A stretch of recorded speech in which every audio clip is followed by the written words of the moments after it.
Hi guys. I don't know if I'm overreacting here, but just hear me out. I was in the local Asda a day or two ago, and these two guys who, well, were I'd say late 20s, early 30s maybe.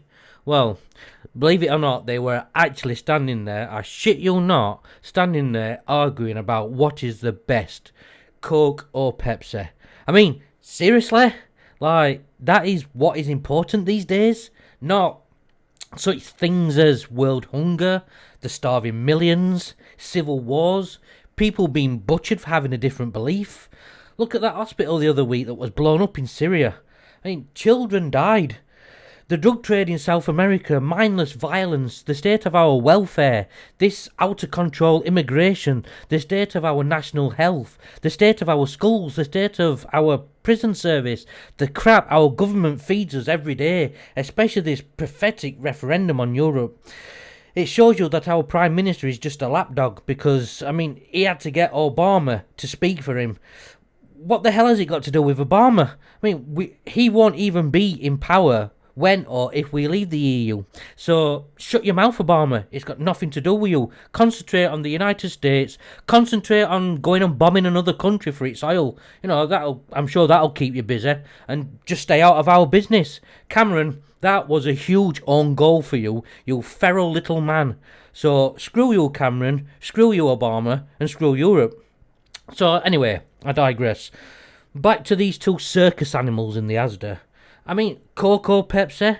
Are you really that ignorant? Okay, let's talk about testicular cancer. Isn't that serious enough to talk about, to discuss?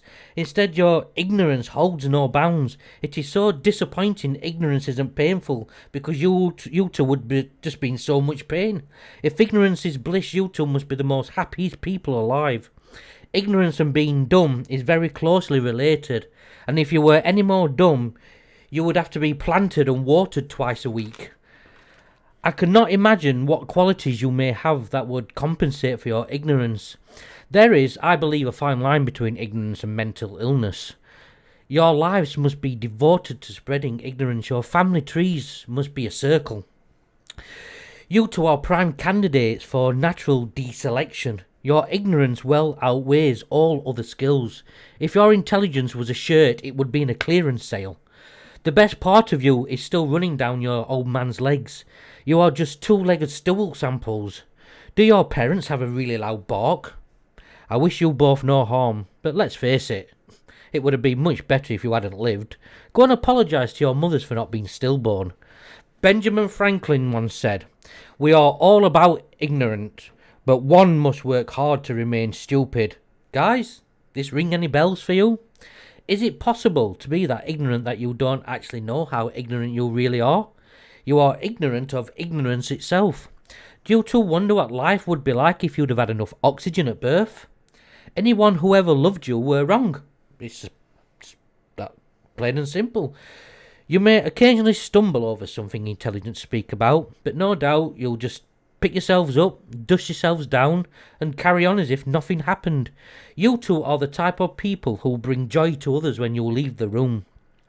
I would love to see things from your point of view, but I just can't seem to get my head that far up my arse. If I wanted to kill myself, I would just climb up your ignorance and jump down to your IQ level. Two wrongs don't make a right. Take your parents, for example. Look, just let people think you're idiots. Don't open your mouths and prove it. If you were both on fire and I had a glass of water, I'd stand there and I'd just drink it. Don't play hide and seek because nobody's ever going to look for you. I've had to voice this because I just haven't got the time and the amount of crayons to explain it to you both. Do you know how long it took your mothers to take a crap? 9 months. How many times would you have to flush the toilet to get rid of you both? I wasn't born with enough middle fingers to let you know how I feel about you two. I'm not saying you two are misfits, social outcasts, but yes, I would unplug your life supports to charge up my phone. Are your arses jealous of the amount of crap that comes out of your mouth? If I would have gone over to you guys and gave you both a slap, it would have been considered animal abuse. The last time I saw things like you two, I was feeding them bananas in a zoo. So what were you doing in Asda? Had someone left your cage open? Any similarity between you two and humans is purely coincidental. Think back, did either of your parents ever ask you two to run away from home? To see people like you two, I always thought you had to pay admission. If I wanted to go shopping and listen to assholes, I would just walk around farting. You two are proof evolution can actually go in reverse. You two are the reason a gene pool needs a lifeguard. Why don't you both slip into something more comfortable? Like a coma? You both must be great mathematicians because you multiply stupidity and ignorance to a whole new level. You must surely need a license to be that ignorant. It is always like that, when people are around you, you just act like that. You must have fallen out of the ignorance tree and hit every branch on the way down. For a sensible thought to cross your mind, it must be a long and lonely journey. You two are the type of people that only annoy me when you're breathing. Somewhere there is a tree, tirelessly producing oxygen so you can breathe. I think you owe that an enormous apology. Look, I really don't know what makes people like you two so ignorant and stupid, but whatever it is, it really works for you both. It's great being the best at what you do, and yours, well, that's just making people hate you. I could start with all the dumb attacks, like, you're so dumb, you would probably try and wake a sleeping bag, or you're so dumb, you put stamps on faxes, or you're so dumb, you thought Meow Mix was a CD for cats, or you are so dumb, you spent 20 minutes looking at a carton of orange because it said concentrate. Or you're so dumb you thought a quarterback was a refund, not an American football player. Or you're so dumb you asked for a price check in a pound store.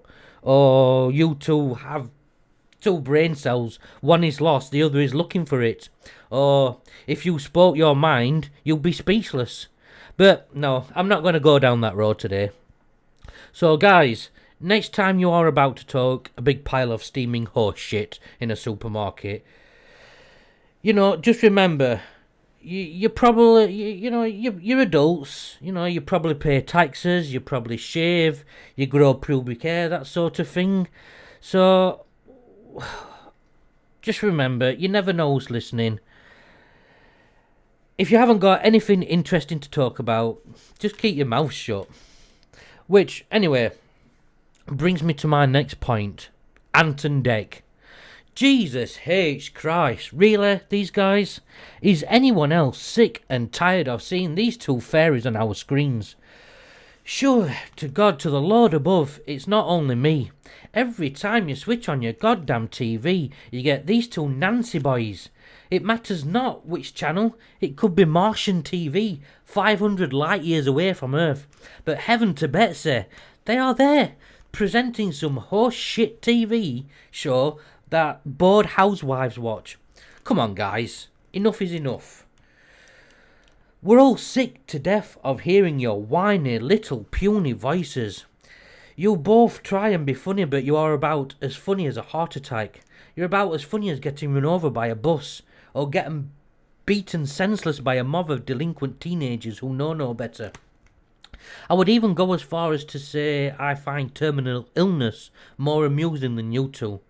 But I'll tell you both what would be funny. Seeing you both on the front line in Afghanistan or Iraq, with an L22A2 carbine in your hands. You wouldn't even know which way to hold it. It would be hilarious to see your faces when the Taliban was running at you firing. There's no middle-aged housewives out there to hold your hands and tell you everything's going to be okay. No bored housewife to put a plaster on your boo-boo and give it a kiss telling you it's going to be fine. Look, guys, I remember these two weasels, these two jerk-offs from the 80s. They used to star in a TV show called Biker Grove when they were kids. Yes, they were pompous even then. So I pretty much had 30 years of these mummies boys. These two leeches bleeding ITV dry. Let's face it, these two only appeal to the 40 to 60 age group because all the divorced housewives want to mother them because they are so pathetic. They would be better served for that age group on QVC or some other mind-numbing over 40s shopping channel. Your to and fro's while on stage are so depressing, so unfunny, and bad, I just want to take a short rope and find a tall tree to swing from. I saw some pictures of a great rock singer on Google, a man who defined grunge, a man who defined progressive rock, a legend in his own lifetime. My inspiration for music, the fantastic, literal god of music, Kurt Cobain. I saw a picture of him lying on his floor with the shotgun by him from when the real music died, when he supposedly committed suicide. How it was ruled suicide, I will never know. Murdered and staged to look like it, more like it. I mean, come on, guys, look at the pictures. And guys back in America, please, come on, get your heads out of your arses and reopen the case. The guilty person is still walking around, still quite famous, and spending his money. That person may not have pulled the trigger, but sorry, I shouldn't say that, but that person paid for the trigger to be pulled. Anyway, once again, I digress. All I can say is he must have been watching these two clowns and decided to end it. He must have thought, really? Seriously? These two? Wow, that tears it.